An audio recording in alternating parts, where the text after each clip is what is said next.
नमस्कार. तोंडाने बोललं जातं हे आपल्या सगळ्यांना चांगलं ठाऊक आहे, पण तोंडानं हगलं जातं हे खूप कमी लोकांना माहीत असेल. पण लोक म्हणतील काहीतरी काय सांगताय कुलकर्णी, म्हणजे निष्कर्ष पहिल्यांदा सांगतोय मी, म्हणजे तोंडाने हाकता येतं हा निष्कर्ष आहे. आणि तुम्ही कुलकर्णी काही बोलता, काय बोलायची सवय आहे असं काही म्हणाल तेव्हा काय असतं हे हगणं, आणि मी दाखवल्यावर तुम्हाला कळून जाईल की यालाच म्हणतात. जरा काही वाक्य ऐका. अशा लोकांनी संसदेमध्ये उभं राहून त्यांची बोलण्याची लायकी आहे का? आणि मी प्रफुल्ल पटेलला सांगतो, माझा नादाला लागू नको, नागडा करीन. त्यांच्या अशा घाण दळभद्रांच्या तोंडाला लागणं म्हणजे महाराष्ट्राचा अपमान. हे शत्रू आहेत महाराष्ट्राचे. ऐकली? शिव्या घाणेरडं बोलणं म्हणजे विष्ठाच की. आणि ती जर तोंडातून बाहेर पडणार असेल तर काय करायचं? मग त्याला तोंडानं हागणं नाही तर काय म्हणायचं अजून? अशी चिकार माणसं आपल्याकडे आहेत, अशी चिकार. प्रसंग होता लोकसभेतला वक्फ बोर्डाचा. राष्ट्रवादी काँग्रेसचे प्रफुल्ल पटेल, हे अजून एक खासियत आहे बरं का याची. राष्ट्रवादी काँग्रेस पक्षाचे प्रफुल्ल पटेल संजय राऊतांना हिंदुत्व सांगत होते. काय म्हणायचं याला बघा. म्हणजे हे आयुष्यभर ज्यांनी शाफुआचा जय जयकार केला, आयुष्यभर ज्यांनी शाफुआचे विचार सांगितले ते प्रफुल्ल पटेल हिंदुत्व कशाला म्हणतात, बाळासाहेबांचं हिंदुत्व काय होतं हे कुणाला सांगत होते? संजय राऊतांना. म्हणजे याना उपरती झाली हे ठीक आहे, पण डोकं कुठं आपटायचं ते कळलं पाहिजे ना. म्हणजे प्रफुल्ल पटेलांच्या वरच्या माझा आक्षेप हाच आहे. उपरती झाली याचा आनंद आहे, हिंदुत्वाची बाजू घेतली याचा आम्हाला आनंद आहे, पण डोकं कुठं आपटायचं ते समजलं पाहिजे. ते कळलंच नाही. त्यांनी संजय राऊतांना लोकसभेत जरा हिंदुत्व काय असतं ते शिकवलं. ते वाक्य ऐकायचंय का? ऐका आणि मजा घ्या. साहेब आपण नमन करतो. त्यांनी आपल्याला काय सगळ्यांना सांगितलं की आम्हाला अभिमान आहे की माझ्या शिवसैनिकांनी बाबरी मस्जिद पाडली. हे बोलले ना, बरोबर आहे. आणि मुंबईच्या 92-93च्या दंगलीमध्ये माझ्या शिवसैनिकांनी आमच्या हिंदू बांधवाच्या रक्षण केलं हे तुम्ही बोलत होते, बरोबर आहे की नाही? मग धन्य हो, आपको भी धन्य हो, हम कुछ भी नहीं. पटलं ना? मजा घ्या म्हणल्याचं तुम्हाला. अशी मजा नेहमी घेता आली पाहिजे. और ये मजा मैं लोगों को देना चाहता हूं, मैं अकेला क्यों हूं. बर, या सगळ्या वाक्यात प्रफुल्ल पटेलांनी संजय राऊतांची इज्जत कुठे घेतली होती का? अपशब्द वापरले होते का? घाणेरडे शब्द वापरले होते का? नाही. बर, जेव्हा ते बोलत होते तेव्हा संजय राऊतांच्या प्रतिक्रिया कशा होत्या बघायचंय का तुम्हाला? मी संजय राऊतांचा व्हिडिओ आणि तो ऑडिओ एकदाच प्ले करतो म्हणजे तुमच्या लक्षात येईल. ऐका. अरे बाळासाहेब आपण नमन करतो. त्यांनी आपल्याला काय सगळ्यांना सांगितलं की आम्हाला अभिमान आहे की माझ्या शिवसैनिकांनी बाबरी मस्जिद पाडली. हे बोलले ना, बरोबर आहे. आणि मुंबईच्या 92-93च्या दंगलीमध्ये माझ्या शिवसैनिकांनी आमच्या हिंदू बांधवाच्या रक्षण केलं हे तुम्ही बोलत होते, बरोबर आहे की नाही? मग धन्य हो, आपको भी धन्य हो, हम कुछ भी नहीं. बघितलं? त्यावेळेला संजय राऊत अगदी सभागृहामध्ये खेळीमेळीने घेत होते. राऊतांचं दुर्दैव असं की या व्हिडिओचे तुकडे पडले, कटपेस्ट झाले आणि ते व्हिडिओ खूप व्हायरल झाले. मग पटेलांनी राऊतांना हिंदुत्व कसे शिकवलं हे सगळीकडे जाऊ लागलं. कोणी म्हटलं मजा घ्या, कोणी म्हटलं काय घ्या, कोणी म्हटलं काय घ्या. आणि त्या सगळ्या व्हिडिओ नंतर राऊतांना नंतर दुसऱ्या दिवशी जाग आली.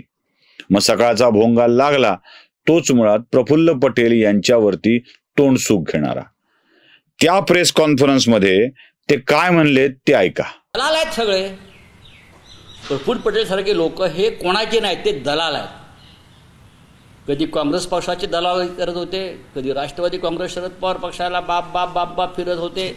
मग दाऊद इब्राहिमची दलाली केली असं वाटतंय. आणि इथे आल्यावरती मग त्यांची संपत्ती सगळी मोकळी झाली, साधारण 1000 कोटीची.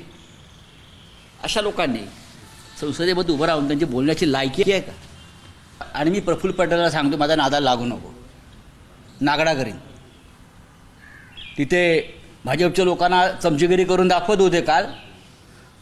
त्यांच्या अशा घाण दळभद्रांच्या तोंडाला लागणं म्हणजे महाराष्ट्राचा अपमान. हे शत्रू आहेत महाराष्ट्राचे.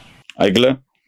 आता यात प्रफुल्ल पटेलांनी कधी दलाल म्हटलेलं नव्हतं, संजय राऊत घाण आहे म्हटलेलं नव्हतं, मेरे मित्रही म्हटलं होतं, आ गए हमारे मित्र असंच म्हटलेलं होतं.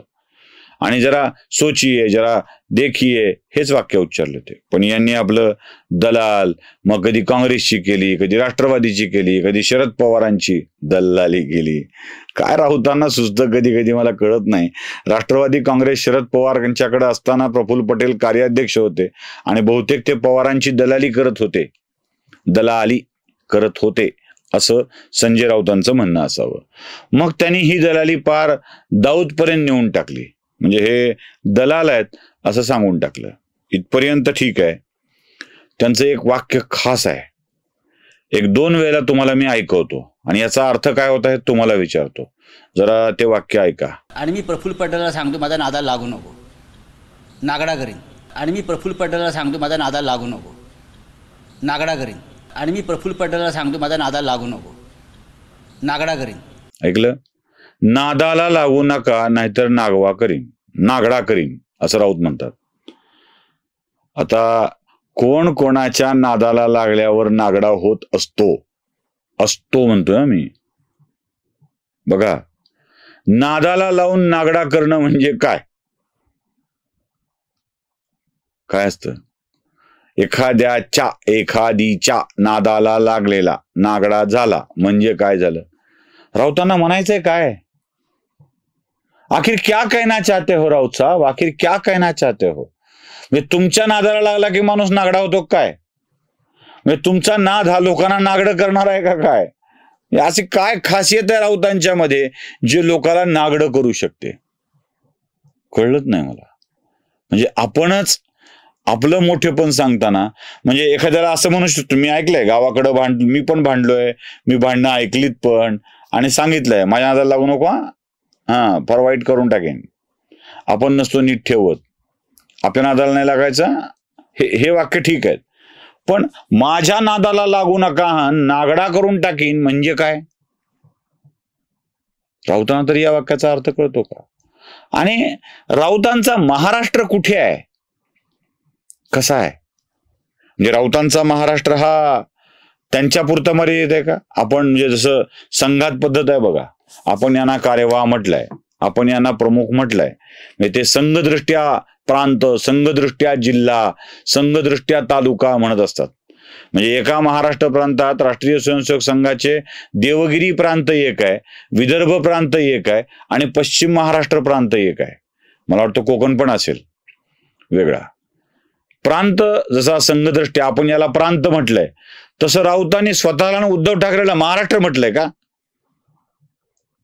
म्हणजे यांच्या तोंडाला लागणे म्हणजे महाराष्ट्राचा अपमान आहे. आता कोण सांगितलं तुम्हाला तोंडाला लागा म्हणून? ते तर बिचारे चांगले बोलले होते, तोंडाला लागायचा प्रश्नच नव्हता काय. आणि तुम्हाला का नाद आहे लोकांच्या तोंडाला लागायचा? म्हणजे पहिलं वाक्य काय आहे? माझ्या नादाला लागू नका, नागडा करीन. दुसरं वाक्य काय? द्रवदाच्या तोंडाला लागलं तर महाराष्ट्राचा अपमान आहे. काय महाराष्ट्राचा अपमान झाला प्रफुल्ल पटेल यांच्यामुळं? का महाराष्ट्राचा मान आणि अपमान याच्या व्याख्या राऊत आणि ठाकरेंनी ठरवायच्या आणि त्याच व्याख्या सांगत सुटायच्या? तुम्ही करता तो महाराष्ट्राचा मान, तुम्ही बायकांना अश्लील शिवीगाळ करता तो महाराष्ट्राचा सन्मान, स्वप्ना पाटकरला शिवीगाळ करता, तुम्ही कंगनाला हरामखोर म्हणता, नॉटी म्हणता, तो महाराष्ट्राचा अपमान, तो महाराष्ट्राचा सन्मान, तुम्ही केतकीला अजून काय बोलता, तो महाराष्ट्राचा सन्मान, आणि तुमच्यावर कोणी बोललं की महाराष्ट्राचा अपमान. ठाकरे राऊत म्हणजे महाराष्ट्र नाही, एवढंच मला संजय राऊतांना सांगायचं आहे. आणि पुन्हा अशा स्वरूपाचा घाणेरडेपणा करून आपल्या भाषिक व्यभिचाराचं नवे तोंडाणं हागण्याचं उदाहरण देऊ नये, एवढीच विनंती. नमस्कार.